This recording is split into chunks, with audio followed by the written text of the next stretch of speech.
Welcome back to Empire Grappling Invitational. This is the co-main event. This is an under 90 kilogram contest and is sponsored by Barefoot Jiu-Jitsu.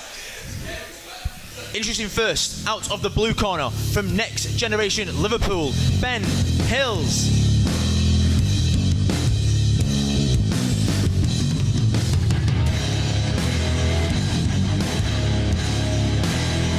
Chooses his opponent. Fighting out of Scramble Academy, Leeds, Liam Cann.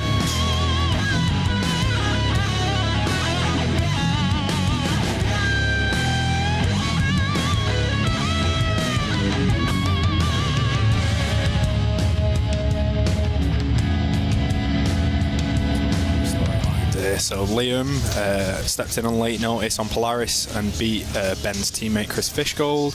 And the other thing to talk about is Liam normally competes at 70 to 80, and he's put on probably about 10 kilos, and he's weighing 85. He used to cut down even lighter for his MMA career. Yeah, Liam's very dynamic. He proved it in his match against Chris Fishgold that he's very, very good at defending guillotines as well, which is one of Ben's main strengths. So we'll be interested to see how this plays out. Ben got like a very, very good win with a tight guillotine on Grapplefest. He's got a very deep underhook there on Liam's left arm.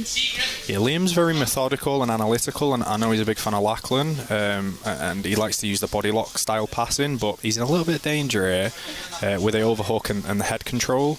He'll be looking to get his posture, which you can see here. He's pummeled his arm in very, very nicely. It's also, when you transition between weight classes, it is a big adjustment. The styles are very different, but Liam's flow as a grappler has always been impressive, so it'll be interesting to see how he maintains that at this weight. Yeah, Ben looking for a K-guard entry there briefly. Liam very, very savvy to that. Liam's what I'd call a technician and a bit of a savant. He's one of those guys who, if you say I've seen this on a DVD, he's probably already seen it.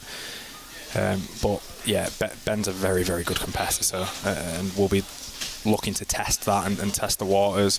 This will be a big win for both guys, to be honest with you. Again, if you've enjoyed the event so far, this is a professional event, but we're not making any money on this. This is running at a loss. We'd like to do this again. If you've enjoyed it, please donate some money to us. We'll send you a T-shirt in exchange and some other things as well. Heavy pressure here from Liam on top, but Ben doing well with his hooks on bottom. Yeah, Ben's managed to get to his side, which kind of activates his butterfly guard a little bit more. If you flatten your back in butterfly guard, you can kind of get stuffed and body lock past. Interested to see Liam's not taking an underhook here and looking to pass. That is an interesting decision because it is open there, but it looks like he's defending something. Yeah, he's looking for the over-under pass here. Yeah. Utilise that newfound weight he's put on. He's stepping more into kind of headquarters, and that it's not float passing as such because he's got one leg pinned and the other leg lofted on his shoulder, but this is an amazing position to enter legs, past the guard. You've got a multitude of things. You just kind of need to keep your arm safe. The counter to this, to some extent, is a Kimura, and Ben can spin over. But Liam's doing a good job here. He's now taking crossface. He'll start looking to pass the guard. Beautiful leg pummeling from Liam. Exactly what you said about him being a technician. That was so carefully, executed. Yeah, and he's leaving his knee in here, which is a key detail. So it kind of looks like he's in guard. But whilst he was there, it's kind of a false guard. He stepped back in. He's going to use it to enter the legs. Ben very savvy to leg lock Ben. Ben there. Next Gen's one of the top gyms in the Northwest. Kind of lots of very, very strong leg lockers. Chris Walsh proved that on Grapplefest recently with a beautiful, beautiful submission win over Freddie Sykes. Liam looking to wrestle here. Something that people don't really realise about him. He has got a takedown game. He's fought MMA before. Ben looking for the guillotine to counter. Really heavy pressure coming through here from Liam on the cage. Yeah, that was beautiful takedown from Liam. Swept the leg. And using it to pass, he's going to try and control the legs now, Khabib style. Beautiful work from Liam on top here. Yeah, something that was easy to miss then was Ben was trying to get a counter Kimura, and Liam knelt on his elbow to free the elbow line. You can see Marcelo Garcia do that on YouTube against Keenan Cornelius. If you type in Keenan Cornelius versus Marcelo, you can find that exact technique there. I'm impressed so far by Ben's Kimura game. Yeah, he's got a lovely, lovely Kimura trap game. Kimura traps and kind of guillotines and darcies are his bread and butter. He's got very long arms, you know. I mean, he's like a chimp to some extent. His arms touch his knees.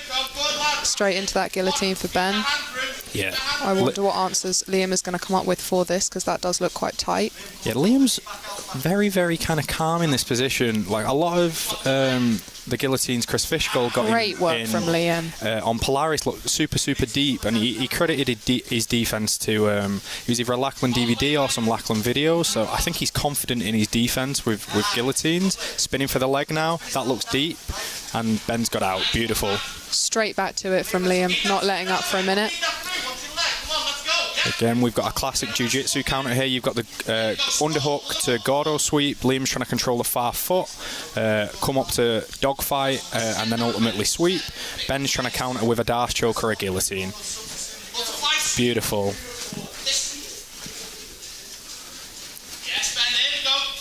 So that's deep again. So Liam's going to be looking to come to his knees now and relieve the pressure and try and fight the hands.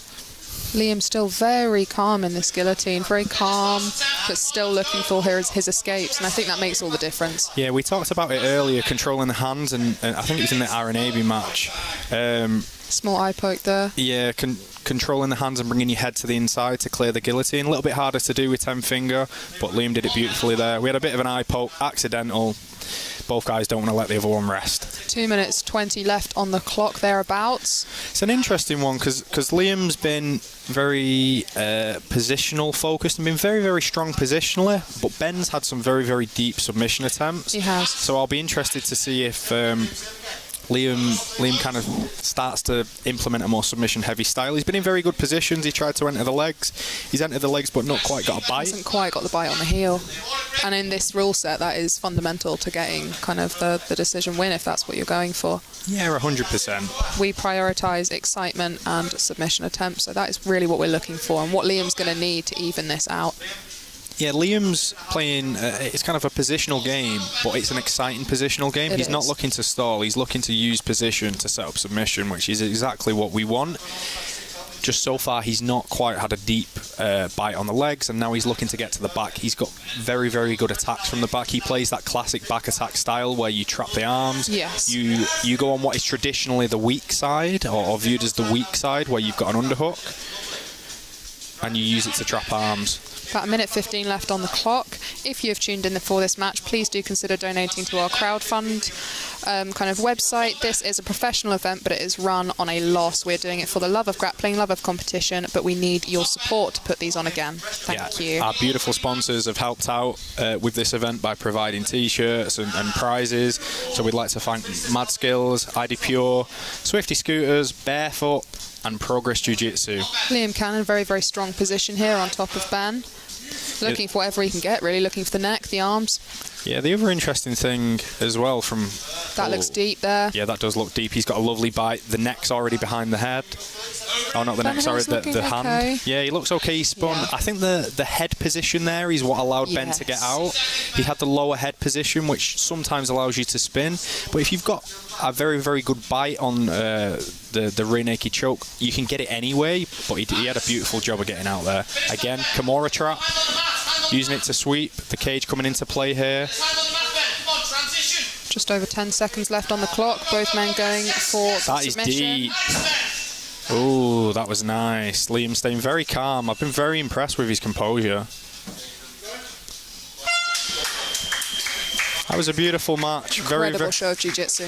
Very, very technical from start to finish. It's an interesting one for the judges. Very nice to see the competitors sitting together for a second, and nice show of sportsmanship. I think it sums up what we do, really. Yeah, our other sponsor, Excess Guard Mouth Guards, is providing Performance of the Night bonuses for who we choose to be Performance of the Night. So I'd be interested to see if any of you have comments on who that is. For me, so far, it's probably Marlon Jones with that lovely heel hook earlier, but there's still a lot of time left yet. We have another beautiful match. The judges will deliberate a winner now. It's an interesting one. Ben had some guillotines early on. Liam got the back. Ben had the nice Kimura trap that led to what looked like a deep Kimura to me. He just didn't have the leg over the head. We saw Sean Coates do that to Paddy Pimblett a long, long time ago on Empire. Your winner by unanimous decision, Ben Hills.